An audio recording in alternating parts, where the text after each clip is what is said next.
Hello everybody and welcome back to the Inner Sanctum YouTube channel. I'm your host Ari Stamatakos, and today, as you can tell by the title and the thumbnail, we'll be previewing Group D of the 2022 FIFA World Cup in Qatar. The teams France, Denmark, Tunisia and Australia. So without further ado, let's get into it. So let's start things off with the reigning champions, France. And when you look at France, you can speak about their qualification campaign all you want, which saw them finishing first ahead of Ukraine, Finland, Bosnia and Kazakhstan. From 8 games, they won 5, drew 3 and didn't lose. However, you can speak about all these statistics and all these systems all you want, but really the main talking point heading into the World Cup for France will be that World Cup curse. Now, for the past 4 or 5 World Cups, I think it is, the winner of the previous tournament has fallen at the group stage. Now, France, we all know, have been susceptible to a little bit of an underperformance at World Cups. Of course, we all know their performance in 2010 was more than abysmal, to be honest. So we do know that they do have form at underperforming at World Cups. However, this World Cup curse is going to be plaguing or kind of hiding in the shadows of this French national team, and we'll be just waiting to strike if it's given the opportunity to. Now, when we look at their most recent continental tournament, it was of course the Euros last year, and they had heavy hopes, high expectations heading into that tournament. They of course were drawn in the group of death with Portugal, Hungary, and Germany. They did finish top of that group with 5 points. However, they actually drew 1-1 to Hungary in a game where really they potentially could have lost. So that game really wasn't the best indicator of just how good they can be. And of course, we all know what happened. They did fall in the very next stage to Switzerland. They went 1-0 down very early on. They managed to claw back the lead within a matter of minutes and actually went 3-1 ahead with 10 minutes to play. But before 2 late goals from the Swiss saw them capitalise and saw them take the game to penalties, where Kylian Mbappe missed the all-important last spot kick, which saw France get knocked out in the round of 16. Now, their form back from this tournament actually hasn't been that good. Their Nations League form has been pretty diabolical, to be honest. They only won 1 of their last 6 games in their Nations League group, including losing 2-0 to Denmark in their second last game, which just shows, could be a little bit of an omen to come, considering that Denmark will be the next side we'll be covering, and also will face France in Group D. The injuries to key players like Paul Pogba and N'Golo Kanté will hurt this French team quite a bit, as those were 2 of the players that were very crucial to their winning back in 2018. And they've actually switched up their formation. They've switched up their system. They've gone from the 4-2-3-1 to the 3-4-1-2, which aims to get Griezmann, Mbappe and Benzema into the most advanced positions possible, with the likes of Pavard and Hernandez either side of the midfield double pivot, which will probably be Tchouaméni and someone like Edouard Camavinga probably. Those 2 fullbacks to get high up the pitch and really try and dominate teams. Their system doesn't really lend itself to breaking down teams a lot. They do rely a little bit on the counter-attack, and they do rely on fast-paced movement to catch opposition's defenses out of possession and to catch them lacking in a sense. But it will be interesting to see whether or not France can actually perform to expectations, or whether or not they let the outside noise and the World Cup curse get to their heads. But France will be a very, very interesting watch to see whether or not the World Cup curse can strike once again. Let's move on to the second team in Group D, and that is Denmark. Now, with the Danish national team, they are a side that have been there and abouts across the last couple of international tournaments, but they are ready to make a massive splash on the World Cup scene. When you look at their World Cup qualification campaign, they finished top in their group that consisted of Scotland, Israel, Austria, the Faroe Islands, and Moldova. From those 10 games, they won 9 and only lost 1. The one game that they did lose came in the final group game, where they had already secured automatic qualification against Scotland, where they lost 2-0. So they scored 30 goals and only conceded 3, with a plus 27 goal difference. And when you take into consideration from those 3 goals that they conceded, 2 of them came in a dead rubber pretty much.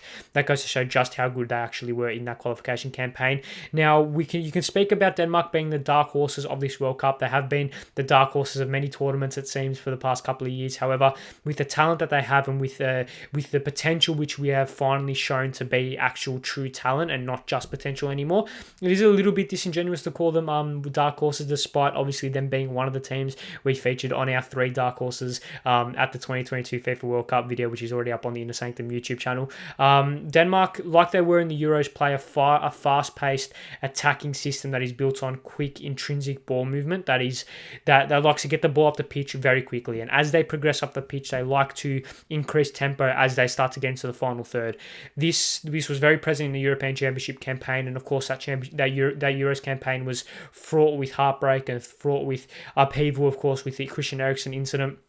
and of course having to beat Russia on the final group game to actually get through. They did do that. They then beat Wales in the round of 16 before actually getting knocked out to England on penalties, not on penalties, but through a Harry Kane penalty, which was saved, but the rebound was tapped home by Harry Kane in the semi-final. Denmark have a fantastic team. Of course, Mikael Damsgaard showed just how good he can be at that European Championship campaign. You have Jonas Wind, who is hitting a fantastic purple patch of form. Christian Eriksen is back to his best at Manchester United. Pierre-Emil Højbjerg is playing fantastic football for Spurs, playing in a double pivot. And that defence of Joachim Andersen and Andreas Christensen and other players who are perennially very, very good very good players for Denmark. They have exactly what they need to really make a splash at the World Cup. And we obviously all know that France and Australia are familiar opposition to Denmark. Of course, back in 2018, they took 1 point from either of those games. It was a 1-1 draw against Australia and a 0-0 draw against France. So Denmark do have the ability to shock any team, and with the World Cup curse, which we just spoken about with France, if Denmark top the group, it wouldn't surprise me in the slightest, and they definitely have the potential to replicate what they did in the Euros. So let's move from Europe to Africa and let's touch on Tunisia. Now, Tunisia's World Cup qualification campaign went off pretty much without a hitch. They played from their 6 games. They won 4, drew 1 and lost 1 alongside Equatorial Guinea, Zambia and Mauritius. They scored 11 goals and only conceded 2 with a +9 goal difference. Now, as we've mentioned with the African World Cup qualification system, they went on to play Mali in the next round of qualification. They won the first leg 1-0 through an own goal, and then they drew the second leg 0-0. Now, their most recent continental campaign came in the African Cup of Nations, and this is where they actually fell in the quarterfinals to Burkina Faso. They played 3 games in the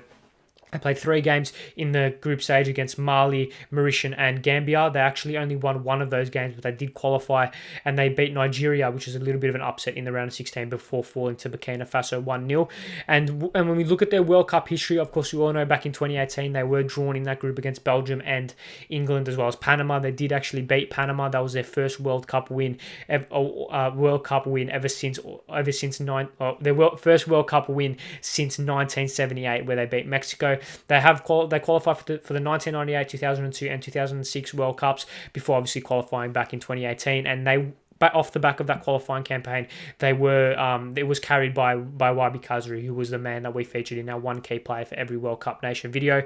The 31-year-old will be Tunisia's main man heading into the tournament, and he'll be playing up front or on the right or on the left. He'll be somewhere in that attacking quartet or in that attacking trio for Tunisia at this World Cup, and will be the main man for them. The Tunisia like to operate a little bit of a 4-3-3 system that looks to counter-attack teams as well as looks to suffocate teams quite a bit. I mean, if we go back to the African Cup of Nations campaign, all of their games ended in a 1-0 win or loss except for their 4-0 win over Mauritius. And then when you look at their qualification campaign, they only conceded 2 goals across those 6 games and then didn't concede against Mali across those 2 games. They like to play a very subdued, suffocating game style, which is very defensive, but looks to hit teams on the counter-attack and looks to hit teams with set pieces and a bit of individual brilliance. So they'll be a very hard side to break down. They can't be taken lightly by any of the teams. And we saw that they only lost to England 2-1, and that was with a last minute goal, which saw them lose that game against England 4 years ago. So they definitely have the ability to upset a few teams, and they should not be taken lightly in the slightest. So let's finish things up with Australia. Now, Australia's World Cup qualification campaign was dramatic to say the least. They won their first 3 games in qualifying before only winning 1 of their remaining 7 games. They finished 3rd in that World Cup group in the qualification group alongside Saudi Arabia and Japan, who finished 1 and 2, below Oman, China and Vietnam. Now, of course, because they went through to the playoffs, they had to versus the UAE, in which they did win that game 2-1 because of an Adrian Hustic thunderbolt in the 84th minute, I think it was, or within the last 10 minutes of the game.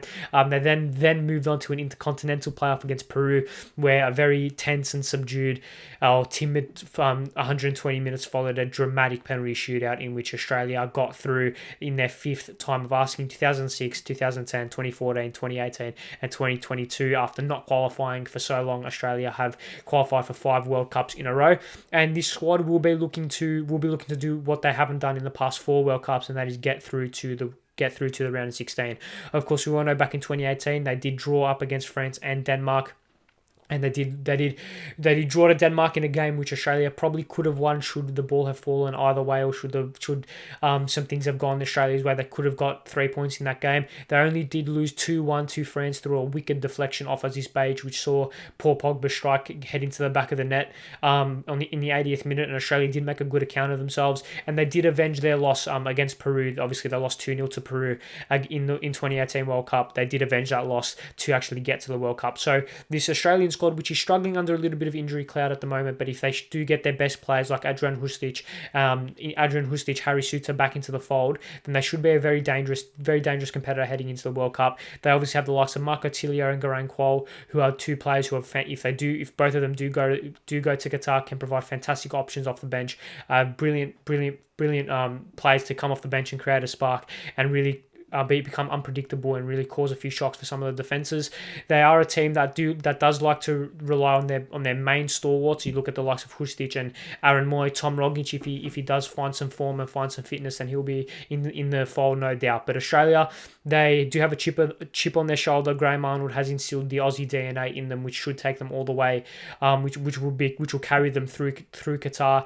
And if they can get a result in their first group game against France, then who knows what could happen. They could finally replicate what they did back in 2006 and get through to the round 16, because it's been a long time coming, and they definitely have the talent available. They just need to make sure it works all together, and they need to be able to show just how what they've been building. They've been building something very special across the games against the UAE and against Peru. They need to finally be able to show that on the world stage. So yes, thank you all very much for watching another episode previewing Group D of the 2022 FIFA World Cup. Make sure you leave your thoughts in the comment section below. Make sure you leave your predictions who qualifies first, second, third, and fourth from this group. Make sure you subscribe to the Inner Sanctum YouTube channel, like the video. See you guys next time, and goodbye.